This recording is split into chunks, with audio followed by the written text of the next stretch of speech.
very good experiencer, and I just ask everybody other than Bill shut their microphones off, including me. Welcome aboard, Bill. Thank you, Dana. It's really nice to be here. I'm impressed that you guys put together a group like this, and seems to be very successful. I've been speaking to different near-death groups and paranormal groups, church groups, veterans groups, colleges, high schools, grade schools, you name it, for about 30 years, and telling this story and basically sharing what I know about the near-death experience and what happens after you die.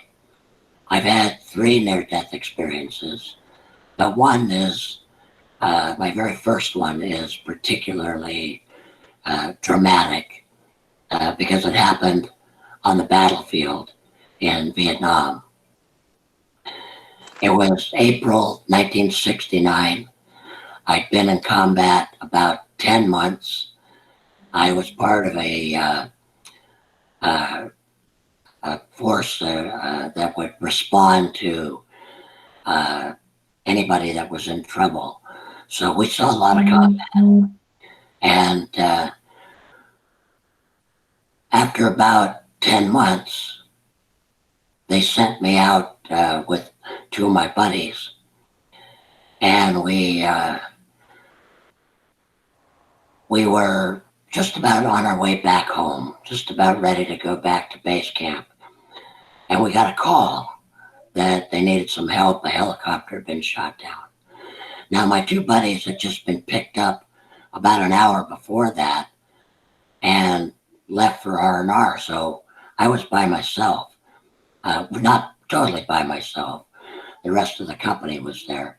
So we kind of gathered up some troops, about 3 squads, and headed out there. Pretty routine thing. But when we got out there, there was just a tremendous amount of fire, of enemy action going on in that area.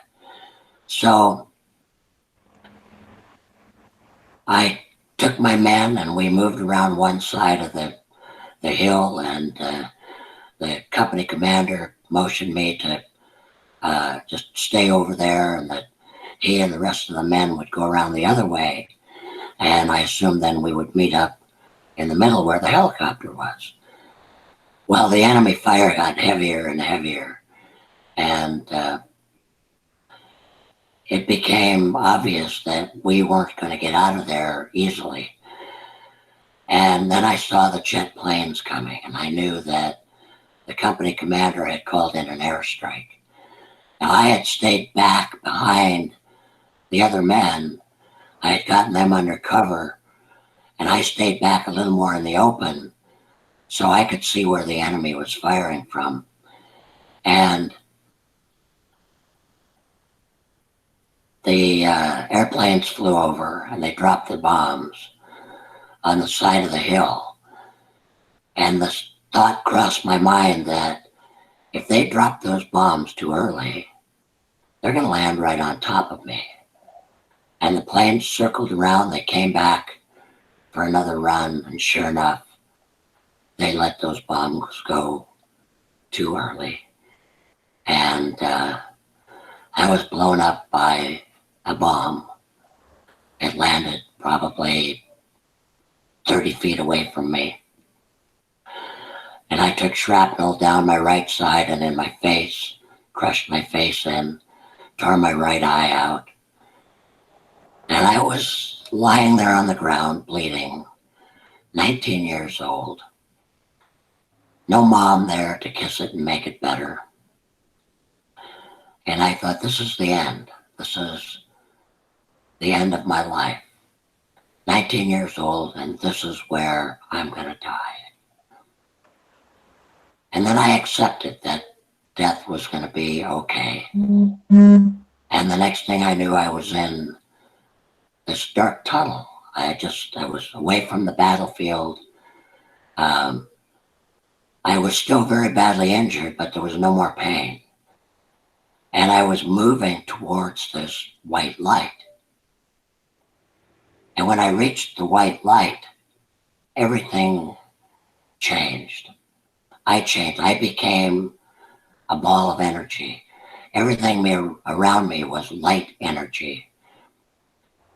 It was just the most wonderful, loving experience of my life. It was, it's so hard to describe because there aren't words in the English language that can really tell you exactly what it was like, exactly how it felt. It was warm and comforting. It was like being back in your mother's womb. It was all love, all caring, all knowledge. Life was, I wouldn't say it was perfect there, but it was probably as near perfect as you could get.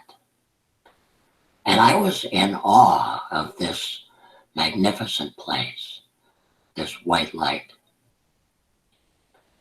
And as I moved forward in the white light, this ball of energy came moving towards me. And as it approached, even though it wasn't in a human form, I recognized it as my grandfather. Now, my grandfather had passed away about 5 or 6 years prior to this. And he came up to me and told me everything was going to be all right. He said that, I just needed to follow him, follow directions, and he would show me around. And I was going to really, really like it here. And I still felt all this wonderful sense of being a part of something. I'm not getting any noise. Oh, yeah. Oh, yeah. And that white light was... Everybody, please turn mute off. other than Bill. Everybody, please mute except for Bill. Well, I'll turn. Just So they I turned that on. There's nothing going on. and then go to your other one down here, right there. See? Oh, that's it. You're right. You're right. And then put it higher.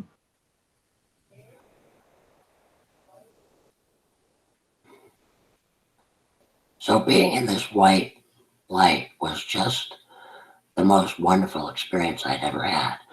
And seeing my grandfather again was also wonderful because I hadn't seen him much when he was alive. I only met him twice in my life before he died. And we didn't live near him. I was born and raised in California. The rest of our family lived in Wisconsin. So we didn't get to see them very often. And as he was taking me into this white light, another ball of energy came moving toward us. And this one was clearly an authority figure. Someone who had authority, had power, had the ability to make things happen, more so than my grandfather. And I was in awe of this person.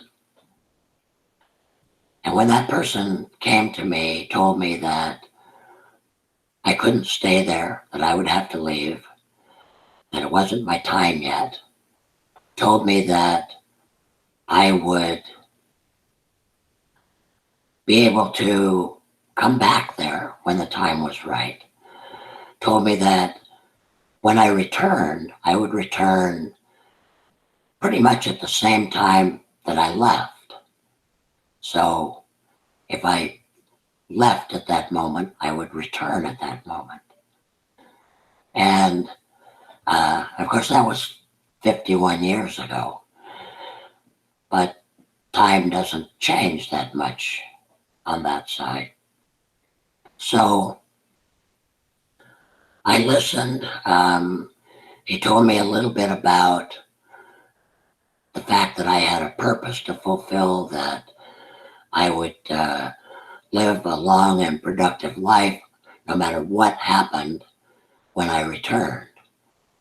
I didn't fully understand that at the time, but like a good soldier, I listened and followed orders, and I turned around and I was back in the dark corridor, and a moment later I was lying on the battlefield in Vietnam. But even though I was still badly injured, I was surrounded by this white light. I was engulfed in this peace and tranquility. And at the same time, I was in the middle of this battle that was going on. And one of my men came crawling over to me, and he'd been shot. And I took him in my arms and I held him. And he died. As I looked in his face, and I saw this mist, it's just like a white cloud rise up from his body. It kind of rose out of his chest and head. And we briefly communicated, and I told him that he was going where I just came from, that it was going to be a wonderful experience. But I knew he wasn't coming back. I knew that once he left, it was for good. So after he left, I laid him down and I covered him up. And as I was covering him up and getting ready to get some help for myself and for the rest of my men, the guy who shot him came out of the bushes and opened up on full automatic and shot me through the arm, chest, and through the neck. I saw the bullets come out of the end of the gun. It was slow motion. I saw them traveling towards me. I saw them enter my body. I felt them enter my body, but there was no pain. They were ripping and tearing at the flesh. 2 bullets went through my neck, tore my throat out, went right through my larynx, destroyed my vocal cords. I'm probably the first person who's talked to you that has no vocal cords. And I thought, no matter what happens, I'm not going to die. And I picked up my weapon and I fired back at him. I don't know if I hit him or not, but I'm sure that I scared the hell out of him. And so that was the last I saw of him. And I managed to get up, even with all my wounds. I tried putting bandages on myself to stop the bleeding. I had a sucking chest wound because one of the bullets had gone through my lung. And I tried to stop that with a pressure bandage. And I used my cigarette pack to put over the hole. And I walked about 300 yards back to get help. And all the time that I was walking, I could see myself. I was out of my body and yet in my body at the same time. And I was guiding the air into my lungs and back out so that my lungs wouldn't fill with blood. I was doing everything I could to get there.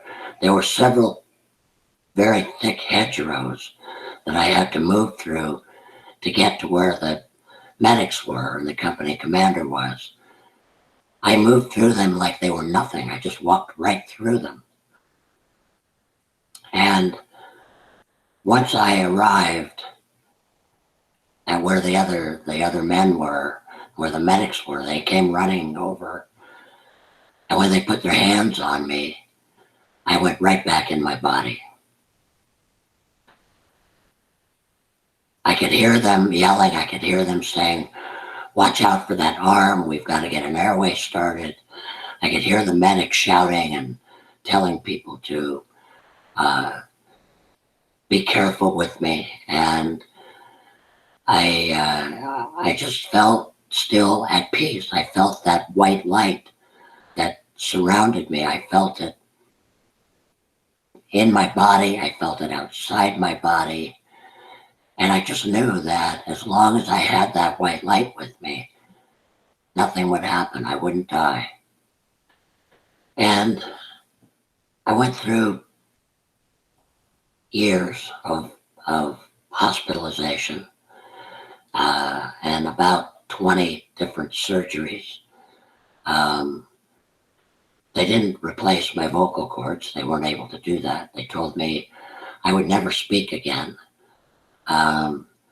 They wanted to cut off my left arm because they said it would be useless. It would just hang there. I don't know if you can see, but I've got them both and I can use them. And they told me I would never see out of my right eye, and they were right about that. I do have a plastic eye, and Dana was mentioning the Seattle Seahawks before on my wedding anniversary. My wife bought me an artificial eye with a Seattle Seahawks logo in it. And then 5 years later, she got me one with a Seattle Mariners logo in it. So that was very exciting. But one of the things I want to talk to you about, and this near-death experience, is how it changed my life, how it changed the way I perceive life.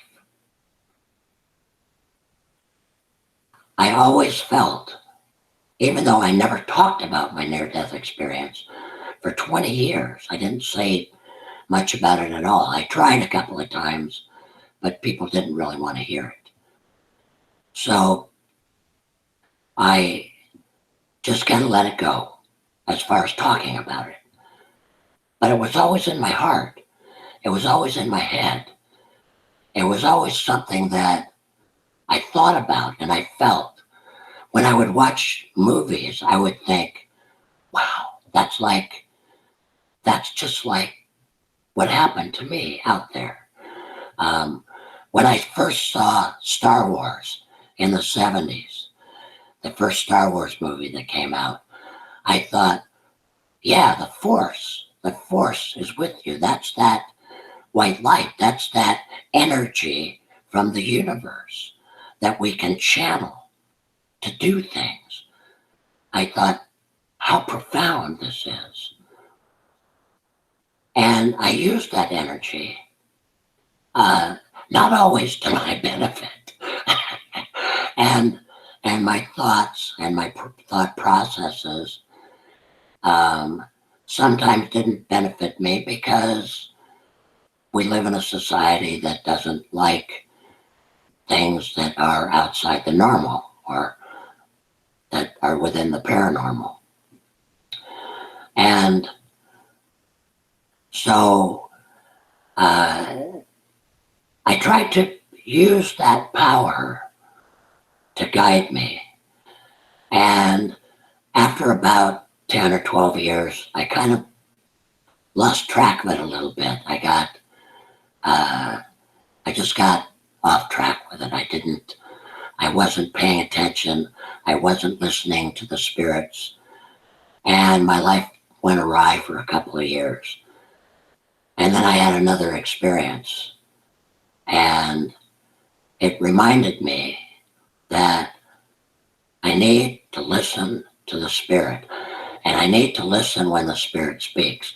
How do you know when the spirit speaks? Well, the spirit speaks in many ways. Sometimes people will tell you things. If people tell you things about yourself, or you start hearing the same thing over and over, that's often the spirit speaking to you. That's that spirit communicating with you. It communicates through other people. Sometimes it communicates through events. Sometimes it presents you with opportunities. Sometimes you can manifest opportunities by asking the spirit. You can't demand that the spirit bring it to you, but you can ask nicely, and you can think about it, and you can focus on it, and things will come to you. This sense, once I kind of regained my path, took me on an entirely new journey. I changed careers. I became a mental health professional. I went back to school. I got a master's degree in social work. I was able to have a wonderful career for more than 20 years. I was able to use my near-death experience and that connection with the spirit to communicate with people and to work with people that were severely mentally ill, people that others had given up on, and help them to regain their lives, to find a way to cope with these terrible symptoms, that were destroying their lives, and to let them get back into a place where they could live independently, function independently. And I created a program within the VA system that helped them to do that and help people, other care providers, to assist these very mentally ill people in recovering some of their life. When I was it was about 1989, I guess it was, right before I finished my master's degree. I was taking a class called Confrontations with Living and Dying, and it had been like 20 years since my near-death experience. Not quite, but pretty close. And the professor said, I want you to break into small groups and talk about your most profound experience with death. And I thought, should I really talk about that? Is this the place? Is this the place that I can do this? And I thought, if this isn't the place, then where else would I do it? So I told my story. People were aghast. Some people knew I was a veteran, that I'd served in the military, that I'd gone to war, but most had no idea what happened to me. And so I told this story, and I told about my near-death, out-of-body experience. And the professor was listening, and he said, oh, what you had is a near-death experience. And that's the first time that I heard that term, near-death experience. Never heard it before that time. But I knew all about it. I just didn't know what it was called. So the professor said, there's this woman in Seattle. You should talk to her. Her name is Kimberly Clark Sharp, and she runs this group for people who've had similar experiences. And I, like a typical macho man, said, oh, yeah, right, yeah. And figured that's the last time I was ever going to tell the story. And I left class thinking, I'll never call this person. About a year later, I was in a library, and this is how the spirit speaks. I'm in the library in Parkland, Washington, which is probably 40 or 50 miles south of Seattle. And there's a poster on the bulletin board that says something about International Association for Near-Death Studies meets here on Saturday. And I thought, well, that's weird. I thought this group was in Seattle. So I thought, well, maybe I'll go see what it's about. This is what the professor was telling me about. So I went, and there was about 6 people there. And this was not the Seattle group, but this was another group, a small group. And of course, they made me tell my story, being the new guy. I told my story, and the first thing they said was, "You have to go meet Kimberly in Seattle. You have to go talk to her." And I thought, oh my goodness, that's what the professor said. This is the spirit speaking again. This is the spirit communicating again.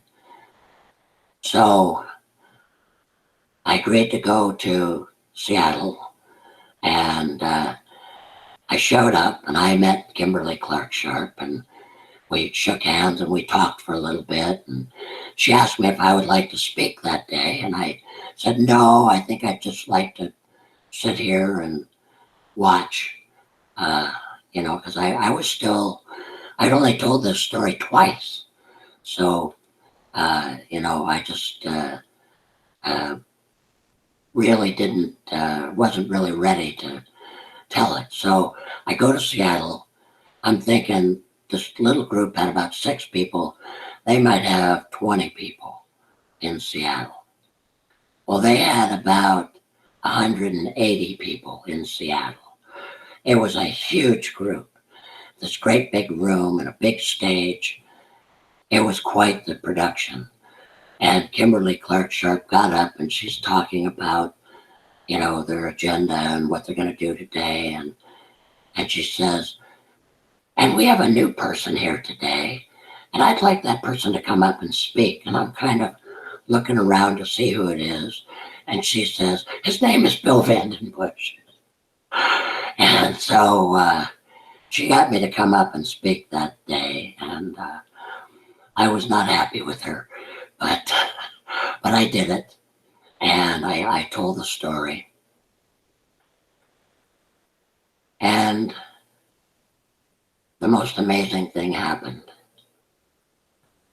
Everybody liked it. Everybody listened. Everybody paid attention while I was speaking. Now, the Spirit was speaking through me. This was the beginning of something extraordinary in my life. Probably within 6 months, I spoke at the international conference that was held in Seattle. I was on several different television shows. From that point on, I was appearing on TV shows every few months. Journalists were writing stories about me. I was in magazines. I went from basically shy Bill, who just wanted to be a social worker and help people with mental illness, to being, this person that shared this incredible story. I had no idea how incredible the story was and how incredible the recovery from these injuries were. But as I went, more and more I would hear from people. People would talk to me, and they would say, well, you need to go talk to this group or that group. Over and over, people said, you need to write a book. Well, I was not a very good writer. In fact, I was a terrible writer. All through college, I was a bad writer. I was always gaped on my writing. So I thought, well, how am I going to write a book? So it took me about 10 years of listening to people to finally give in. And I started writing the book.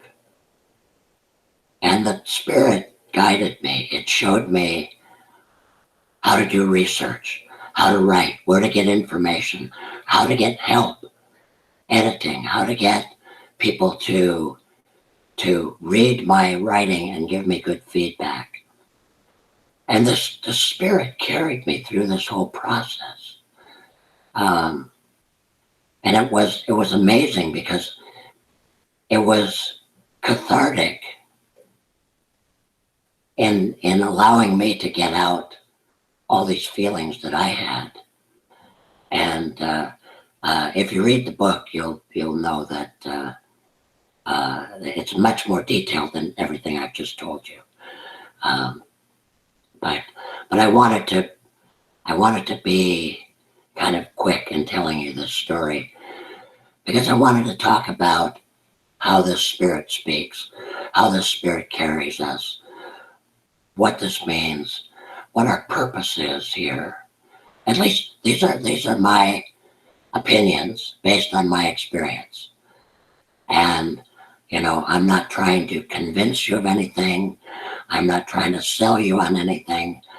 I'm just telling you what my experience is, what my opinion is. So you don't have to listen to it. But if you want, it's yours. It's my gift to you. Do whatever you want with it. This spirit throughout my life, beginning at age 19, when I had that first near-death experience, has followed me. After I retired, I got married again. I'm not sure why this experience is so hard on relationships, but I found that people who've had near-death experience either have really great relationships or really bad ones. And I had some bad ones until I had learned and until I met the right person. And now I have a wonderful relationship that is just a delight in every way, every day. But not long after we were married, I got ill. My own stupidity, I was out doing something that was really fun. I forgot to take my jacket. This is Western Washington. It's cold and damp here. I'm sure it's quite warm where all of you are. It's like 53 degrees here. So, and I got ill. I got very ill, and there were some other complications, and I went into respiratory arrest, and they had to intubate me. They didn't think they could bring me back out. They induced a coma, and I stayed in that coma for a week. And while I was in that coma, I got to go out on a guided tour of the universe with my spirit, my God, my guide. I don't know who this person was, but they were mine for a whole week. And I was so amazed at the amount of life. I mean, the whole universe is just teeming with life. It's so wonderful, and it's just so brilliant. Everything out there was just spectacular. There was all kinds of life. There was primitive life. There was life so far advanced from us that they didn't even need bodies anymore. It was very, very spectacular. And my wife, who is a Reiki master, would do Reiki on me every day.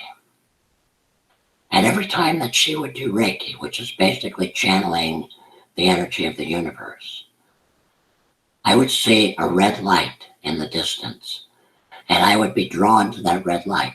I couldn't get away from it. It would pull me right to it. Every single time that she did the Reiki, the red light would come, and I would come right back to that, and I could feel this closeness with her and with my body lying in the hospital. But then when she stopped, I was able to go play in the universe again. I was told that I could basically speak to the spirit that had inhabited anybody I wanted to speak to from the earth, from history, from today, yesterday, anytime. I've always been fascinated with Leonardo da Vinci. So I said, I want to speak to the spirit that inhabited the body of Leonardo da Vinci. And I asked all kinds of questions, and I asked about, why we're here, what we're supposed to be doing. Why was Da Vinci so far ahead of his time with all of his ideas of medicine and flight and all the different inventions that he created and all of his talent? And I was told that he was given that so that he could prepare us for what was to come. He could present things that certain people would see and understand and would build on. They would take those ideas and those thoughts and carry them on and share them, and eventually the technology would catch up to make those things a reality. And when I was finished speaking to Leonardo's spirit, we just said goodbye, and I left, and the red light came on again, and I was drawn right to it. But this time I actually went into the red light, and I could see my hospital room, and I could see my wife and the doctors, and I realized that they were going to take out the tubes and take me off life support, and that they were not sure if I would come back or not. So at that moment, I had this incredible understanding of this connection between the universe and the near-death experience and where I was on Earth. And I understood that going back was my choice. Wasn't anybody else's choice but mine. I could choose at that moment to go back or not. If I went back and they took me off life support, I would come back to life. If I chose not to, I would be dead and I would move on. Well, when I married my wife, I made her a promise. And I told her that I would stay with her until I was 80 years old. And I thought about that as I was looking at myself in that hospital bed. And I said, if I choose not to go back, I'm breaking my promise. So I made the choice to return. And within 2 days, I was up, I was walking around. I mean, they couldn't believe it. Doctor said, no, we're going to put you up on another ward. I was still in intensive care. And they were going to put me up on a ward, and that, it would take me maybe 4 or 5 days to recover before I could get out of there. I said, nope, I'm going home tomorrow. And I did. I got up, I walked, I got myself functioning again, and we left. But I was guided by the Spirit, and I understood something I think that a lot of us don't. Maybe we don't want to think about, maybe we want to hold on to what's in the afterlife. I know we want to know what's in the afterlife. And you guys have probably heard hundreds of stories, near-death stories. And everybody's story is a little different. Everybody's got a little different experience. That's because your spirit, what drives you, what's inside you, what makes you unique, is unique, even on the other side. That's why the experiences are different, because we are different. We're all different. But what I learned is that it really doesn't matter what's on the other side, because eventually we're all going to get there. So being overly concerned about it or thinking about it or worrying about it, it's fruitless. It's far more important to live every moment here on this planet, in this life, to the best of our ability, to live this to the fullest, to be present at all times, good times, bad times. You're going to have, all kinds of experiences, and some of them are going to be great, and some of them are going to be miserable. But that's part of life. The miserable parts are just as much a part of life as the great parts. I've often been asked, if I were to die today, would I have any regrets? And my answer is no. I've lived a spectacular life. I've followed this spirit, and I've taken risks that if the spirit hadn't been with me, I never would have taken. When just writing the book was a spectacular experience. I wouldn't have done that if the spirit hadn't guided me. Going out on a tour, taking my book and traveling all over the country, speaking to different groups, I would have never done that. The first day that I left, 2 days before that, I had received several boxes of books from my publisher, and I was heading out on the road to peddle my books and to talk to people. And I probably wouldn't have done that. I figured I'd be on the road for 6 weeks at a time. Well, I didn't have a lot of money at the time. I had retired, and my retirement really didn't kick in fully for about 4 or 5 years. So I still was just getting a partial retirement. And so I had $35 in my pocket, and I thought, all right, the spirit will take me wherever I need to go. And I got in my car and I took off. I had made a couple of appointments to speak at different groups, and I had arranged to have enough speaking engagements to go for about 6 weeks, just driving from city to city. And everywhere I went, people helped me. People let me stay in their home. People like Dana, who let me stay in his home when I came to Connecticut.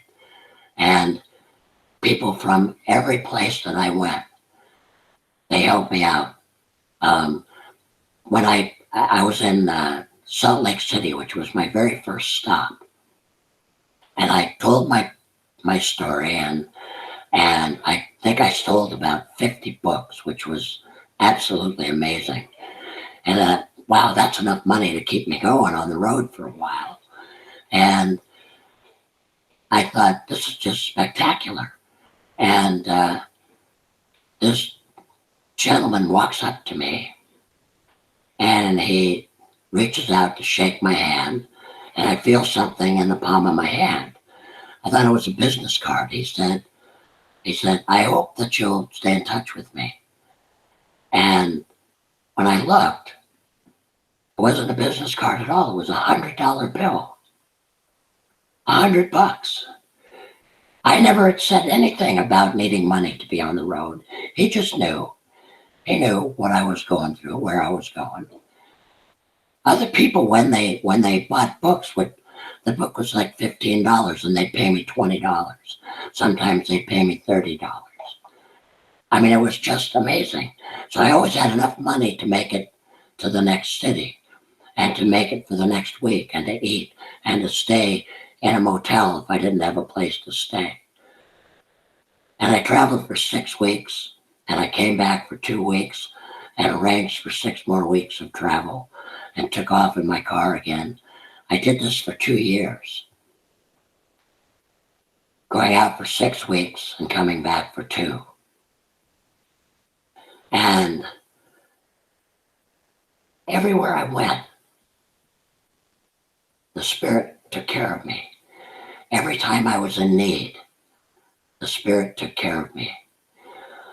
When I got back home after that first 6 weeks out on the road, I emptied my pockets and I had $35 in my pocket. That's what I had when I left. And I was on the road for 6 weeks and still had $35 left. It was all these experiences in life had carried me with this Spirit. The Spirit had taken me everywhere that I wanted to go. And all I had to do was be bold enough to take the risks that were presented to me. After I first got married, Shannon said, "Show me how this Spirit works." And I said, "All right, here, I can give you a demonstration." We were at Costco. Now, Costco parking lots are insane. There's never a place to park. I think they deliberately make them too small for their customer base.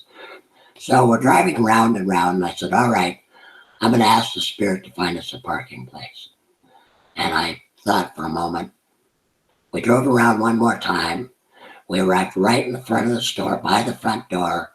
Sure enough, there's a parking space. People drove by it, passed it, and I pulled right up, and there it was. And she was just amazed. She was just amazed at that.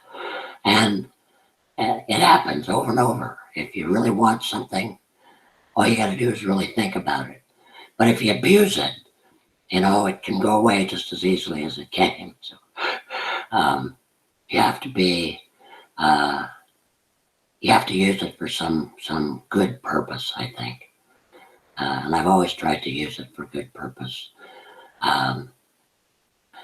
I've always believed that talking to people about the Spirit and the near-death experience is valuable. I'm not a professional. I don't make a living doing this. There's a lot of people that do, that they go out and they really put a lot into it and are able to make a living at it. I don't. I feel I just want to give away what I have. But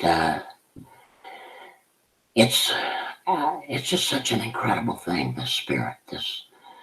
It's so fulfilling. It's so it's with you. You're never alone.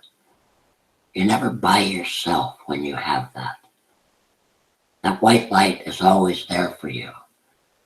All you have to do is tap into it. Does anybody have any questions? Yes, Bill. It's Tina. May I ask a question, please? Sure. Okay. So I too wrote a book, and it took 10 years to finish. And I had 3 near-death experiences. But as a co-facilitator of this group, I would like to. I've heard many times. Well, some of the members that are not even able to share this within the group, but they share with me, where they have seen extraterrestrials. The question is, have you? Not on this planet. For 4 years, in fact, we just shut it down last month. I did a radio show called Strange Harbor, and we talked about Bigfoot and UFOs and all that, and we talked with people that are experts in the UFO field and people who've seen extraterrestrials, and that some people that had been abducted and such.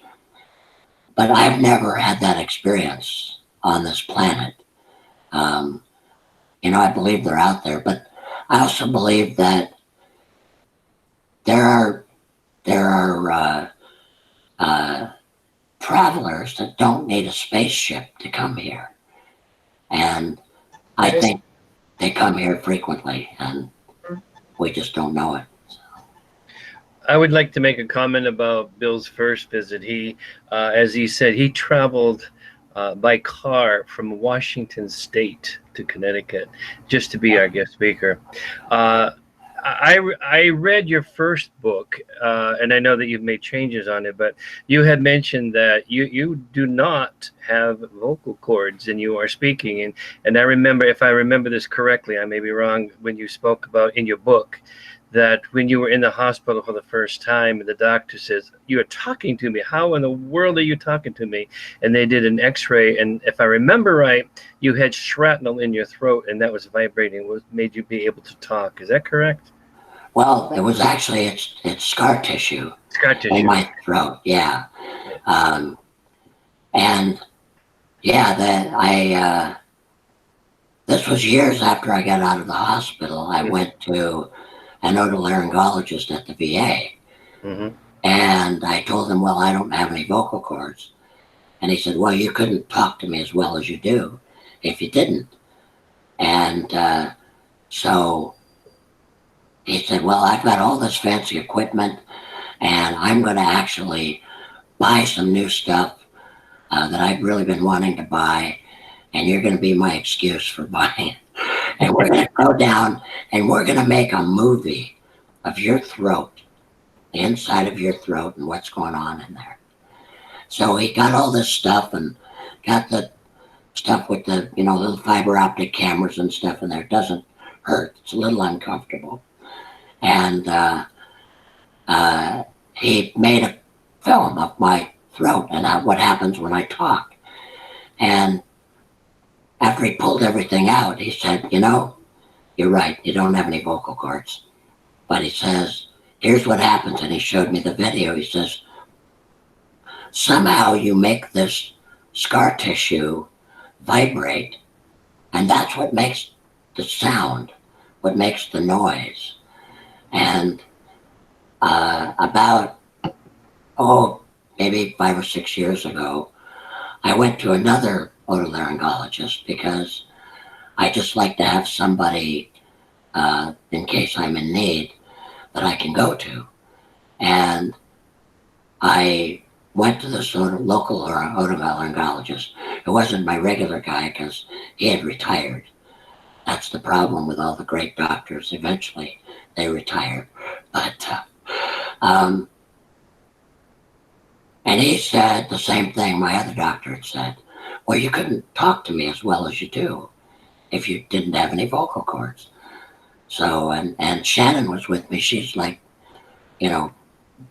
right there watching everything. And he looks down my throat and runs the little fiber optic camera down there. And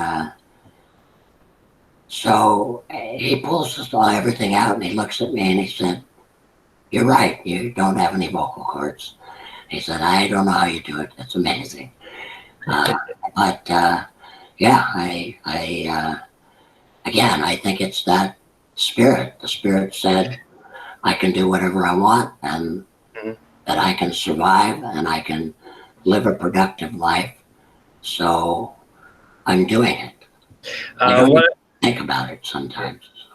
What I think is so profound about that is that when you were, quote, on the other side, you had said in the book that the spirit said that shy Bill was going to go out and speak to the world about your experience, and you didn't want to, and the spirit literally gave you the voice to do it. So that was my issue.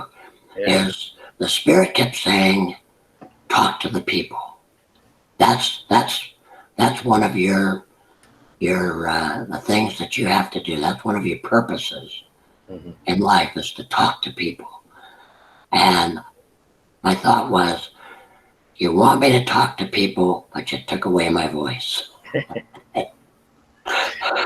I have one question, and I'm going to shut up so that everybody else can ask a question. But what is the difference between edition 1 and edition 2 of your book? What is more inclusive? Does that include your other 2 death experiences? What's the difference? See, that's edition 1. It's got a blue cover, and it covers everything up to about 1999, right before I retired, Okay. or 2000, I think. And then this is the newest edition, and you can see that. And this one is available on Amazon and Kindle. And it's got about 70 extra pages, and it kind of covers some of that time after I retired, how I met my wife, how the spirit guided me to that relationship, how it carried me through a variety of experiences. It talks about my my week-long trip to the universe, and so it's I think it's some good stuff. My publisher liked it. I haven't really heard a lot of feedback from other people, but the publisher liked it, so. And the book is available on Amazon and Kindle.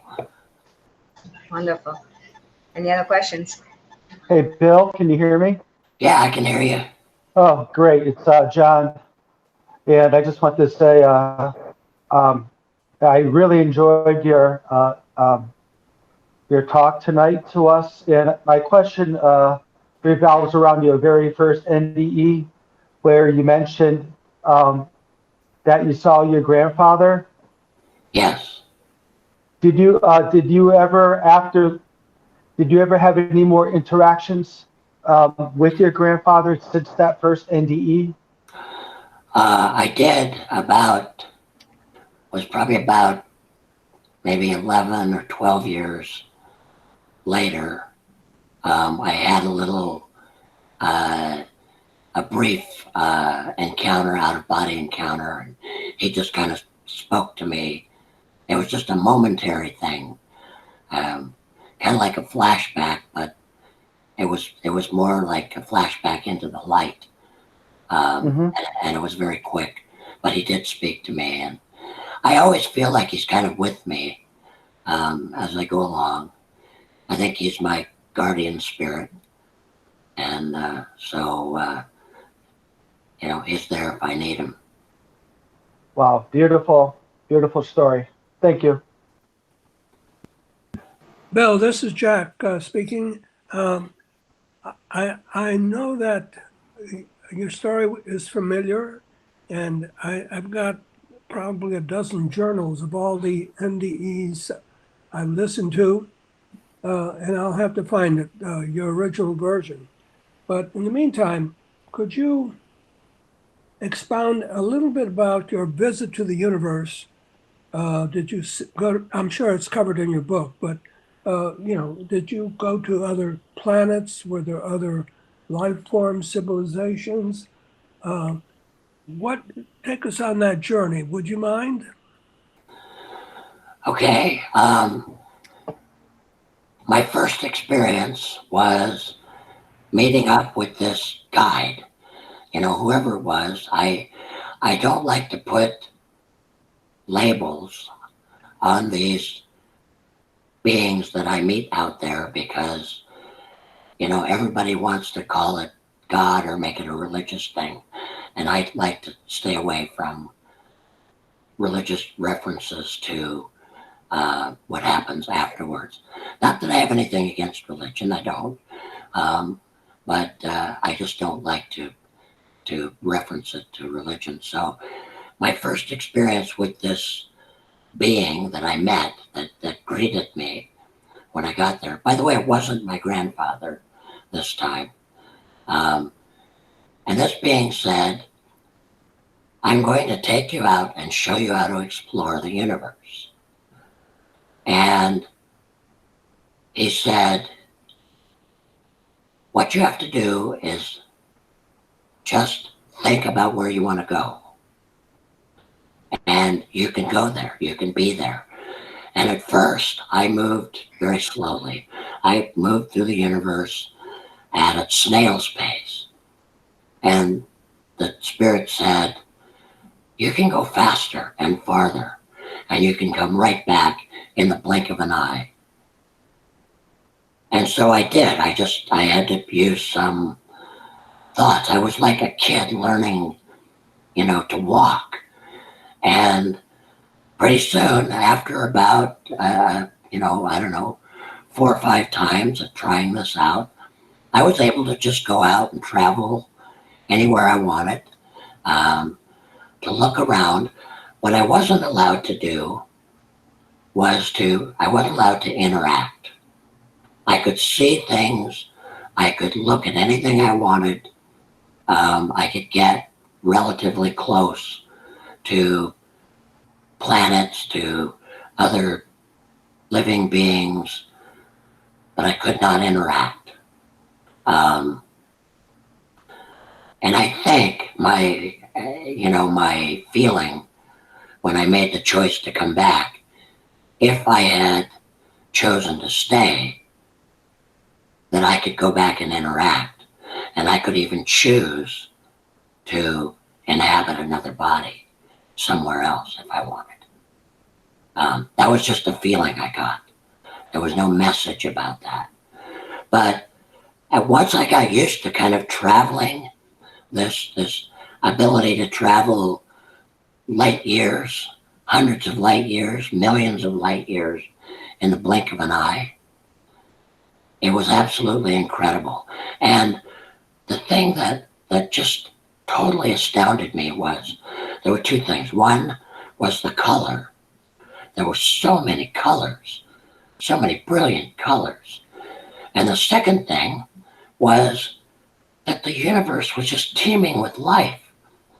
Have you ever seen these Jacques Cousteau films where they're in this crystal clear water and all these fish and all this aquatic life is just all around them? That's what it was like. It was like being in a pool with all this life around you. And it was just amazing things. I mean, amazing creatures and beings, and I could just feel their energy. I could feel the energy of the universe. It's just something that's been with me for a very long time. Something I've been able to tap into when I need it. And it's been able to, something that's guided me in life. And that vision that I had while I was out there is just permanently implanted in my mind. Just like my near-death experience 51 years ago. Working in the mental health field, sometimes it's difficult to talk about those things, with your colleagues. But I never hesitated. I always did. And there was only one psychiatrist who ever questioned me. And I think he really wanted to believe me, but he was afraid to. But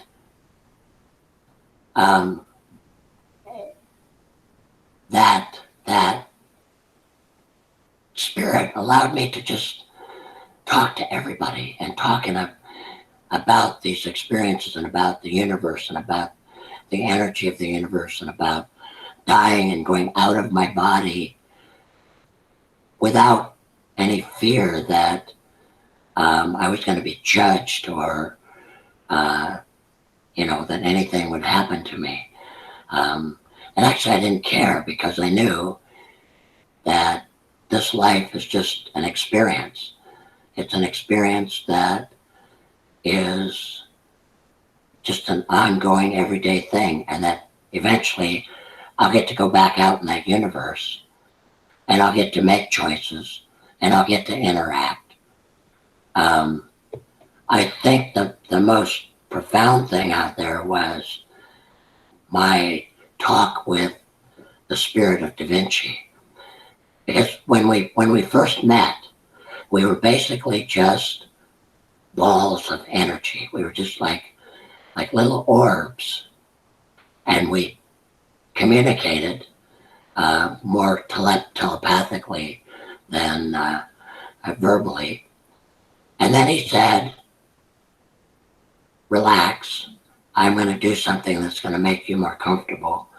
And suddenly we were both human.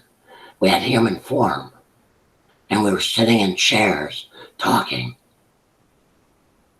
And he said, I think this will make you feel more comfortable and more able to relate to our discussion. And then when we were done, we went back to being these orbs, these energy orbs. And it was just the most incredible thing. It was just, I don't even know how to describe the feelings. They were, it was like elation times 1,000. It was just the most wonderful experience. Bill, Bill? Yes. My name is Rob. Listen, I just want to not so much ask you a question, make a statement to you. Sure. I'm a licensed clinical social worker, also do mental health. I am also a near-death experiencer, and I'm also a Vietnam vet. So my friend, welcome home. Welcome home to you too, brother. Thank you, my friend. Thank you. That's all I want to add. Thank you. Well, I'm glad you did. I'm glad that there's a fellow social worker, fellow vet out there, and it's just nice to meet you. Nice to meet you too. Thank you so much. Thank you. Hi, Bill. This is Dana again. Just a few hours ago, I'm going to say about 12 hours, I lost a dear friend. He died very suddenly. He's in his 40s. He's a black cop at the college that I went to. Do you have any communication from him? Maybe not. I'm just throwing it out there. His name is Earl. I don't sense anything. I do communicate with the dead. I don't usually tell people that because then they want you to talk to everybody out there. And usually it's more that they communicate with me than I communicate with them. And it's usually like at night when I'm relaxing, they come and whisper in my ear and put their hand on my shoulder and scare the hell out of me. But but I do have those communications. I've never worked very hard at developing them. But I suppose if I wanted to put a lot of energy into enhancing those communications, I probably could. And probably would have success at talking to people that you might know or someone else might know. Hi, this is Lori. Can you hear me, Bill? I can hear you, yes. Hi, Bill. I had a very brief NDE. I also had a spirit communicate with me before my NDE to save my life. I died from toxic mold exposure in my home. And the place I went was just black for a moment. But after that, I felt like I didn't belong here anymore. When I'd be driving, I felt like I was driving to nowhere. I just didn't feel a part of this planet. And then as I moved 4 times in 1 year and recovered as best I could, I'm still very sensitive to mold, but I thought a lot. I could feel my soul leaving my body when I became toxic from my legs up. And at one point I was going to call 911, and I just put my phone in my pocket and looked up and said, God, if you're going to take me now, take me now, but I'm not calling 911. And I proceeded to keep walking, and I was okay. But one of the things you mentioned about your experiences is that while we're here, to focus on being here. And for a while, I didn't want to be here. And then after I came to some kind of a realization that it's better to be here than to be there. and to stay in the moment here and try to focus on my purpose here. So I'm working with senators and congressmen to try to revive the Toxic Mold Protection Act of 2002. So I do have a purpose too, and I'm trying to feel the spirit guide me as to what it is. I'm still here. I've had this experience. I know many are becoming ill from this, and I feel it's maybe my purpose to speak up and help them. So I just want to say thank you. Your experience was more than I could have ever imagined. And thank you for sharing that to, while we are here, to really focus on what it is, where our purpose and life here. Thank you. Well, you're very welcome. Your work is very commendable. And, you know, I talked to Howard Storm, and he calls it, Lori, you have a really good mold ministry going. And you have a purpose, and that's what drives us, is that purpose. And sometimes we don't know what the purpose is. And sometimes the purpose is multifold. Yes. It changes from time to time. I realized that I was, my mother was sick from it when I was a child, and she never knew what it was. For 55 years, the doctors had no answers. Well, when it happened to me, I knew the answer. And now I see the widespread issue that it is. And it's even in the Bible, in Leviticus 14, that we should not be living in mold. And so my eyes have opened, the veil's been lifted. You know, I feel the energy, and thank you so much. Well, thank you, and keep up the good work. Bill, this is Jack again. Hello, Jack. I wondered if you wouldn't mind describing the other beings that you visited on other planets or locations, etc. You know, for example, did they look like us, or how were they dressed? Were there buildings? What's the landscape like? What were the sounds, smells, etc.? Could you elaborate on that? I like that you assumed they were dressed.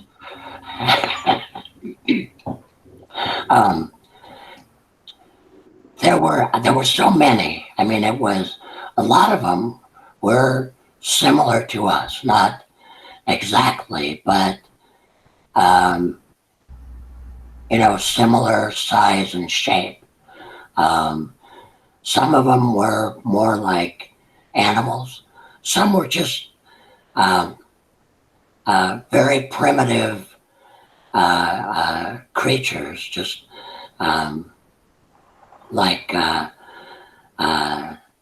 what do they call those, trilobites? You know, those hard-shelled creatures that are have been around for 1 million years. There were advanced beings that were more energy than body.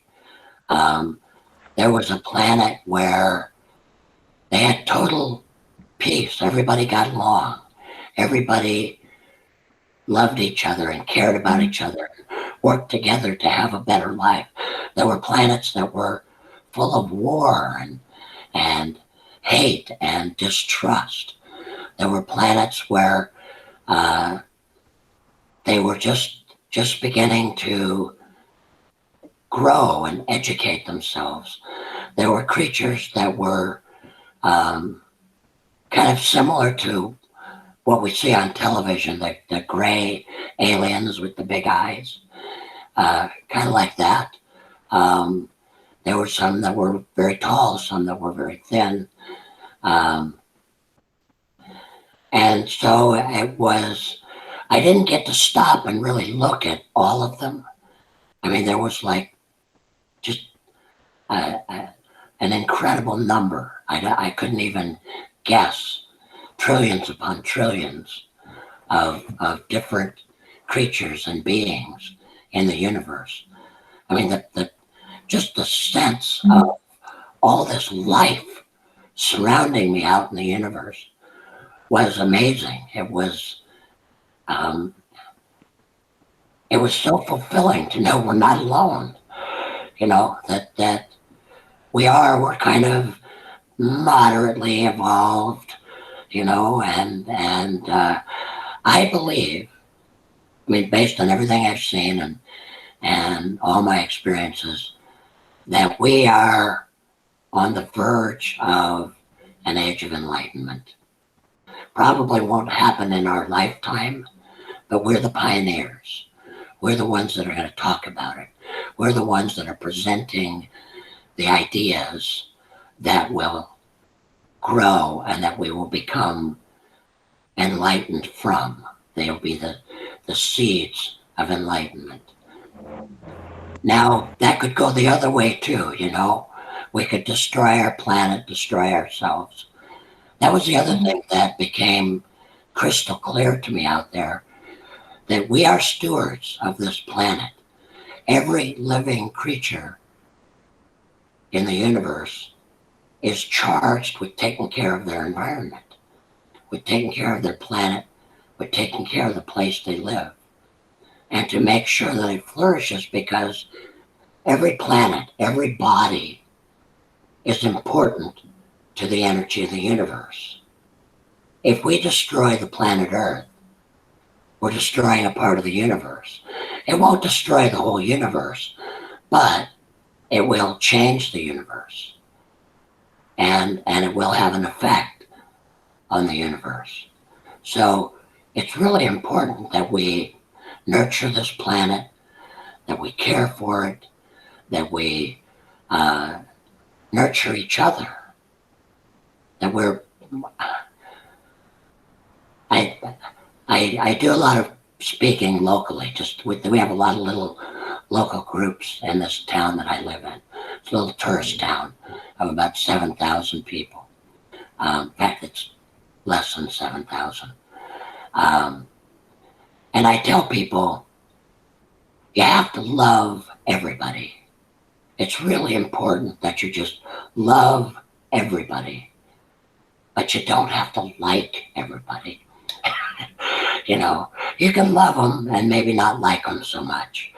But it's so important that we share love, that we at least hold love in our heart for every living thing, not just human beings, but animals, plants, trees, fish, insects. There has to be some love in our heart for all of those things. I'd like to make another comment about that, Bill.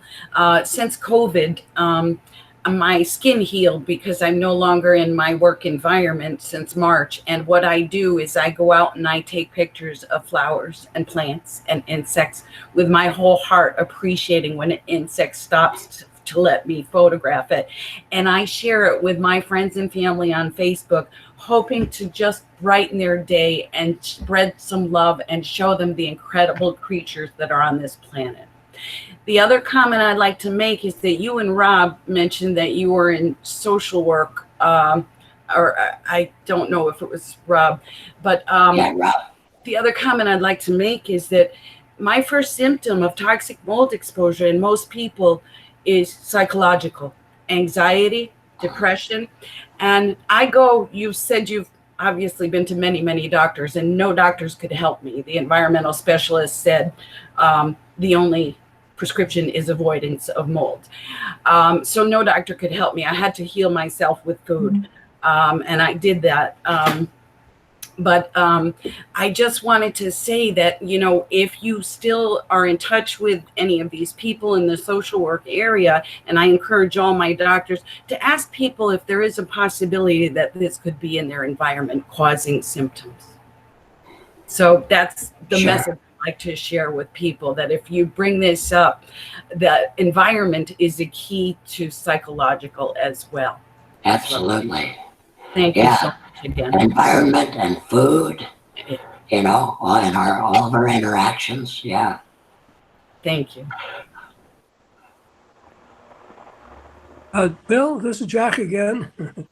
I'm sorry to belabor this. I was just curious, with all these different civilizations or entities or whatever, were you able to hear their language, how they communicated, or was it telepathic, or did they have other ways of communicating besides verbal?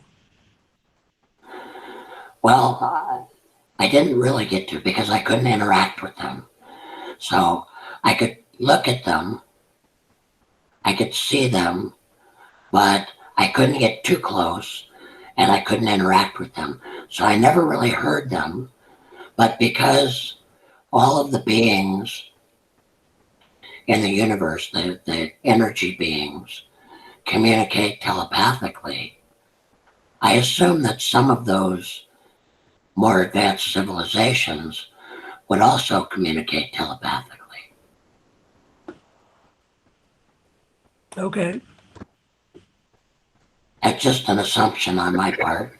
Well, when you were traveling as a being of light, were your five senses available, or was it all sort of visual and mental? No, I could feel that was an incredible thing. As I moved through the universe, even though I was moving at like much faster than light speed, I felt a gentle breeze on me. It was like a cool, gentle breeze that cooled me down. Otherwise I would be getting hot. And I could smell things, sweet things, smoky things, just a wide variety of smells that were not overpowering smells. They were very subtle. Okay. Any other senses? Well, I could see, of course, and I could hear, but I don't know if I was hearing, with my oral senses or with my mental senses. Okay. Now you had mentioned extraterrestrials, etc. Is there anything in your book about UFOs? I don't think there is. I've talked to a lot of abductees. I have a good friend who tracks UFOs and researches almost every UFO sighting in the country. And he keeps records of every single one. And, if he can validate them or invalidate them, he does. It's quite a process. And so I've kind of been involved in that from just knowing people and talking to people, but I haven't really had much personal experience with the UFOs.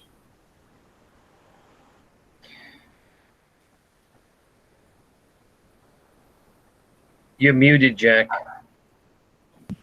Sorry, are you able to validate them and their existence here? I'm not, but he does. What he does is he determines whether it's actually an unidentified flying object or whether it's an identified flying object. That doesn't mean it's a spacecraft or an alien if it's unidentified. It just means it's unidentified. So, but he goes to great lengths. He knows just about everybody at every airport, at every military base. If somebody, let's say somebody in your neighborhood contacts him with a UFO sighting, he will contact airports and military bases all around that sighting to find out if there was any commercial traffic, military traffic. He gets information that other people really struggle to get just because he's really an honest guy and he's not out trying to prove anything. He's just trying to catalog all this and make some sense of it all. He's quite the scientist. Okay, Bill, does he do speaking engagements? I'm sorry, Jack. Does he speak? He does. Oh, good. I will ask for his information. Thank you. Okay. is someone speaking? Um, All right. Go ahead, Jack. Go ahead. Bill, you had mentioned that there were entities, orbs of energy or beings or whatever, that actually visit our planet, but we're not aware of them. Now, are they in another dimension? How can they be here and we don't recognize them or see them or whatever? well, it's my belief that they can take on a human form. They can be here in the form of energy. So you might say they're in a different dimension. They're not necessarily visible to everyone, but some people can see them. But you're not seeing a human form. You're seeing more like it's more like the flickering of the air above a candle. It's just a shimmering in a corner, or or a sense that sometimes it's just a sense, a feeling that there's something there. But I think that they do. I think they travel just like I traveled in the universe. That they can travel, a billion light years in the blink of an eye. I can't explain it, but it was what I saw, what I felt, what I experienced. And someday, maybe, when we become totally enlightened, we'll no longer have these bodies and we'll just be energy. And we'll be able to travel by energy. Well, Einstein had said that if humankind does not destroy itself, eventually we will become just energy and have bodies. I was intrigued with the story about your interaction with Da Vinci, that you were both orbs of light, and he was able to convert the two of you into recognizable human forms and even have chairs. Yeah. And yeah. And there was a carpet under the chairs, and yet the stars were all around us. Yeah. Well, over the years, I've recorded in my journals many NDEs. About 25% refer to their experience as being orbs of energy or light.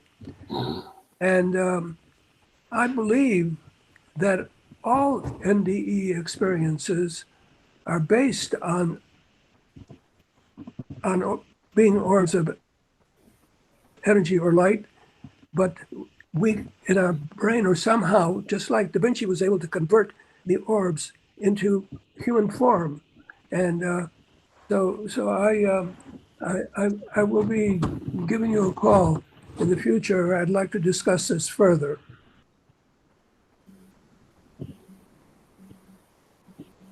Okay. That's it. I agree with you about the orbs and the energy, and it's been my experience whenever I've had these out-of-body experiences. Well, when Tina Angeli had her experience, her last one, she encountered 9 beings that were orbs of light, but they wore monk habits, so that well, do you want to Tina? Yes, Jack. I knew instinctively that the reason why they wore those capes, it was for my purpose, so I could see them and I could count that there were 9 of them.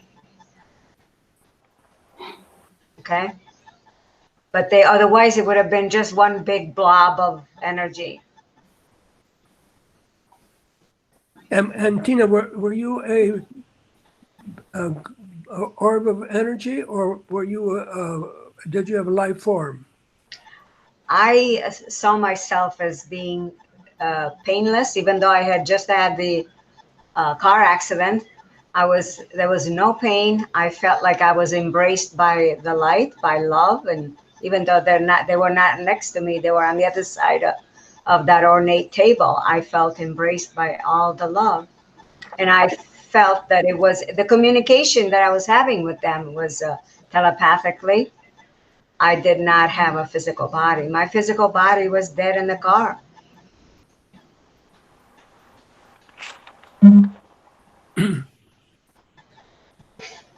Hey, Bill, this is Dana one more time.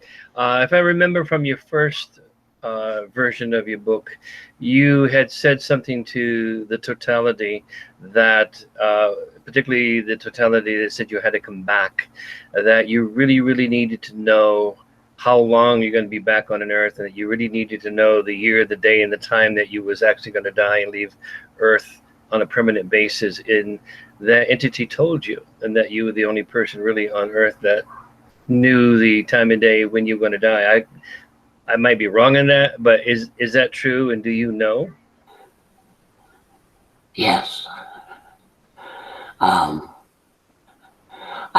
know maybe not the precise time or the precise day, but I know within a certain time frame. So it's I could probably narrow it down to within a week. Yeah. Does that give you peace? A little bit. It means that, but it means also that if I came back and I made a choice to come back, it means that that's not set in stone. Yeah. That I have some choice about it. Okay. So whatever event might be happening in about 9 years, I may have changed that by coming back previously. Yeah. So I don't know. I don't feel like I'm in danger of dying right now. Even though the odds are certainly, against it right now. With everything that's going on, those of us that are over 50 or 60 or 70, we're very vulnerable to just about anything, and not just the COVID, but a cold could knock us down, the flu, we could slip and fall, get out of the bathtub, or or fall out of bed in the middle of the night. Is COVID made by man because of our negativity? I don't think so. I don't think that. I think it's just it's a freak of nature, and we have two choices. We can deal with it and overcome it, or we can do what we're doing now and ignore it, and it will grow and mutate and be what it is.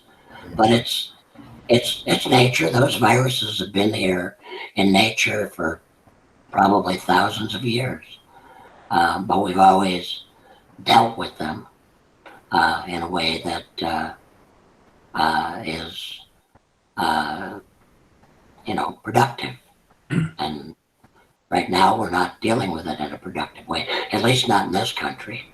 Other countries are, and New Zealand proved that you can deal with it productively, and you can minimize the damage, and you can resume some sense of normalcy. And the United States has proven that if you ignore it, then you're bound to suffer from it. So What? Hey, Bill? Oh, I don't want to get political about it. So, Bill, yeah. I have a question again, Bill. Yeah. It's been said that there are millions of people throughout the entire world that have experienced near-death NDEs, but are still unaware of it. What do you see in the future in terms of technology that will try to help people, like what we're doing here in Farmington, Connecticut, get the word out to people? I think it's really important that we use technology like Tina and Jack and the rest of the crew here in Connecticut. Do you see that happening elsewhere throughout the United States? I do. There's other groups similar to yours, not quite as big. You know, they're like 4 or 5 people, but I think this is growing, and I think that we're going to see some growth in this understanding, and we're going to see more people come forth and tell their story and tell what they know. There was some research done. It was probably back in about 1994 or 5, where this group from the BBC,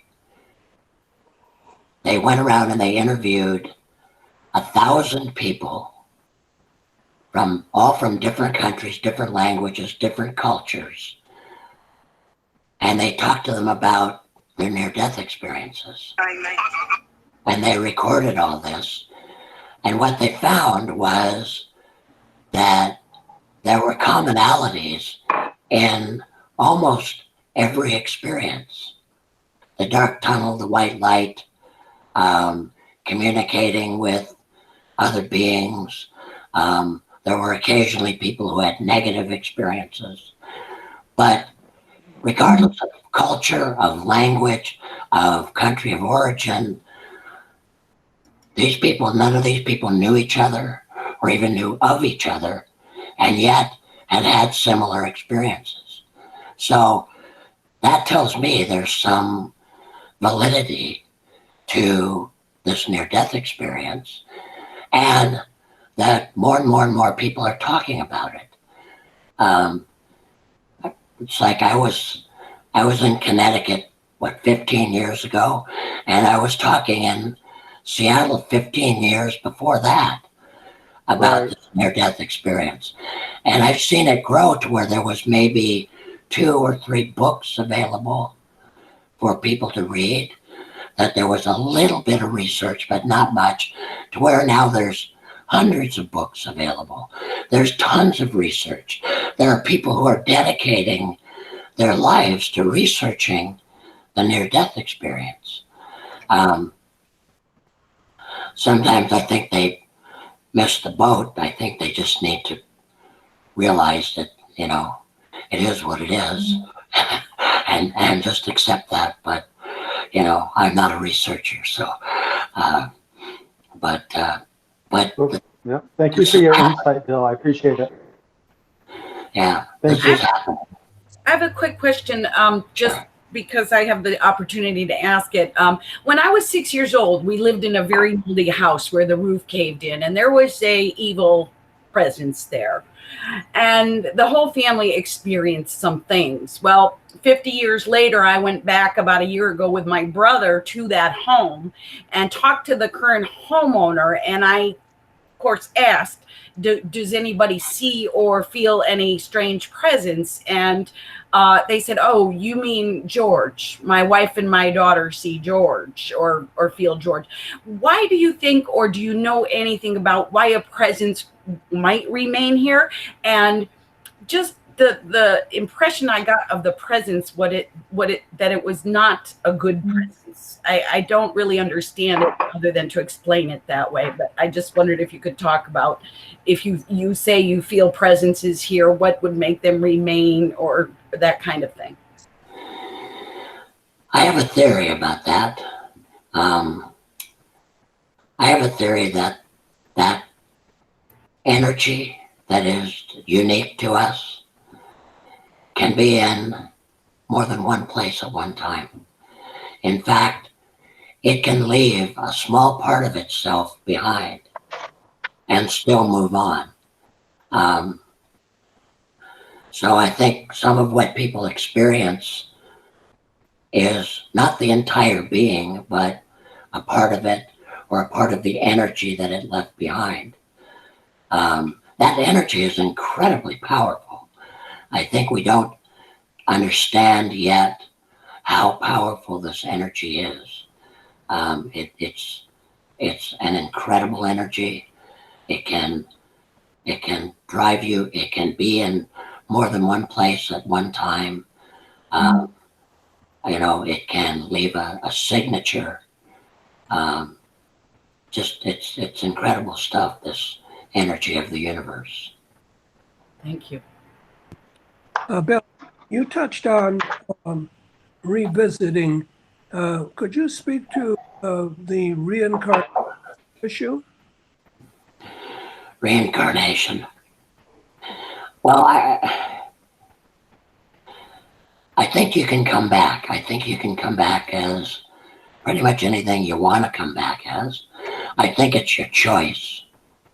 I had a friend at the time, this was probably 25 years ago, and he was talking to his 4-year-old daughter, and he said, when you were born, did you choose us or did we choose you?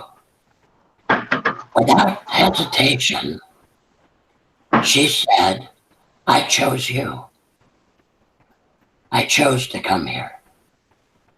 So I think that, and I think that Melvin Morse touches on that too in a couple of his books about children and NDEs, that they had a choice to come here. And so when we talk about reincarnation, I think that you can probably come back as anything you want if you wanted. You just, here's another theory. I could go on and on about this for days, but I think that our spirit energy is very similar to being a human being. I think that it's born or created and that it grows. And as it experiences different things, it advances. It becomes more advanced. It grows more. So if there's a spirit that's a tree, that might be a less advanced or evolved spirit than a spirit that's a dog. Or maybe it's the other way around. Maybe the tree is more advanced than the dog. I don't know. But what I see and what I think I believe is that these spirits grow, they experience through us. They can't experience only through themselves. So they have to come enter us. They make a contract. Once they enter us, they stay until this body no longer functions, and then they leave. And while they're there, they have all these same experiences that we have. They don't take with them all the memories, but they take with them the essence of what they've learned from those experiences. Sometimes it's information, sometimes it's emotion, sometimes it's different ways to utilize energy or advance energy. But I believe that they're born and they grow and they become adult spirits, advanced spirits, and eventually they go on until they reach the top of the pyramid, which we would probably call God. I think there's probably lots of gods out there. There's lots of spirits that live at the top of the pyramid. It's not just one, but again, that's my opinion, my theory, and you can do anything you want with it. Bill, did you have a life review when you had your first NDE? Well, I didn't have much life to review the first time, so I don't think that I did. I don't really recall it, other than after I was wounded, I was thinking about, my life up to that point, how I got there, and, that I never, at that point, had never had a girlfriend, or never had there was just so many things I had never done yet. And I thought, what a shame to die at age 19 without having done all those things. Yeah. And I was kind of a shy kid. I'm still kind of a shy kid, but I just thought it was a terrible waste. But I don't really remember, anything that I would call a life review. Since you were 19, did you lie about your age to get into the military? No, I joined shortly after my 18th birthday. Okay. And went through all the training, basic training, advanced training, infantry training, and I did some special infantry training. And then I went straight to Vietnam and became an infantry soldier. Mm-hmm. And did a little more training when I got there. And then it was all on-the-job training. Bill, we have about 8 minutes left. Of all the NDEs, the majority of them, the main common denominator seems to be love. Could you speak to that? When I was in the universe, that was the one pervasive feeling, was love. That the emotion of love was pervasive everywhere in the universe. And it wasn't just, the kind of love where you fall in love with somebody and, you kind of, it kind of fades away after a while. This was unconditional love, very powerful. I don't know that I've ever felt exactly that same kind of love here, but I know that the answer to all of our problems is love. Okay. Well, anyone else? Yeah, Bill. I deeply heartfelt on everything that you're saying and everybody's saying, but I was thinking, what's your opinion about what month a person is born in?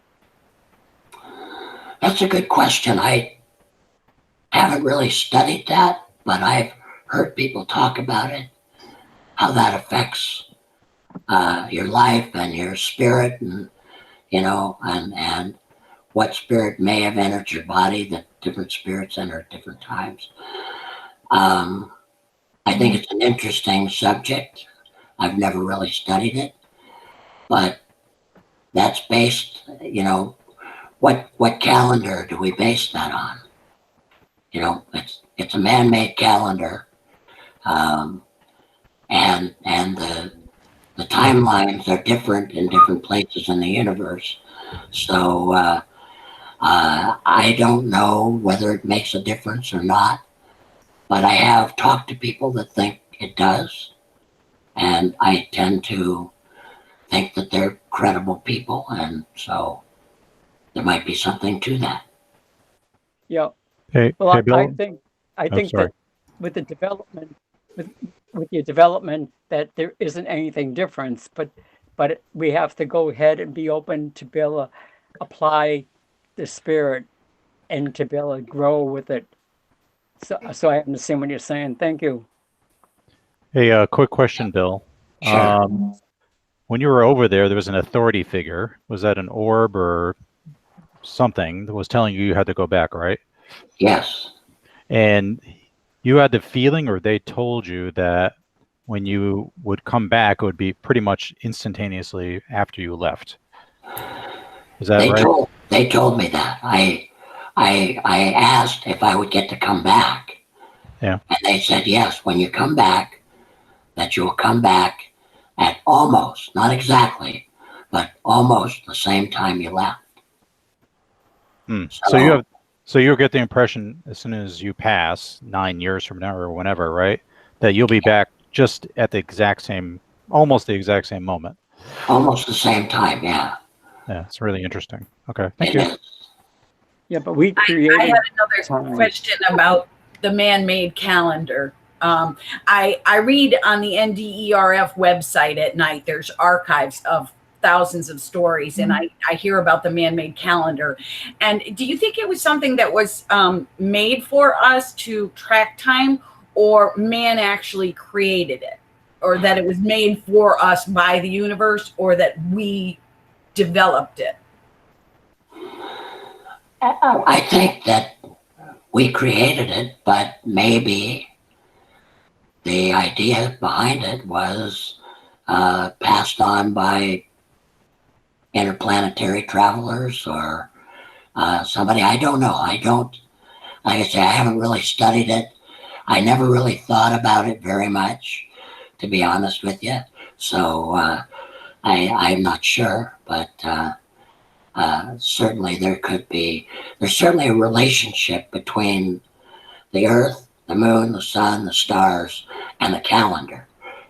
And there always has been. I mean, back to the beginning of time, that, you know, there's been this obsession with that relationship. So. Thank you. Thank you, Bill. Bill, Well, thank you. Thank you, Bill. for those who wish to applaud and that was a wonderful presentation. You have shared a lot of very interesting, deep issues and acknowledgments, and we appreciate it. And we wish you continued good health. And I'm certainly going to buy your book. Now, I can buy it on Amazon, or if you would be willing, I would like to send you a check. That would include shipping, so that perhaps you might sign it for me, if that was possible, or do you know? I don't really have any available. Okay.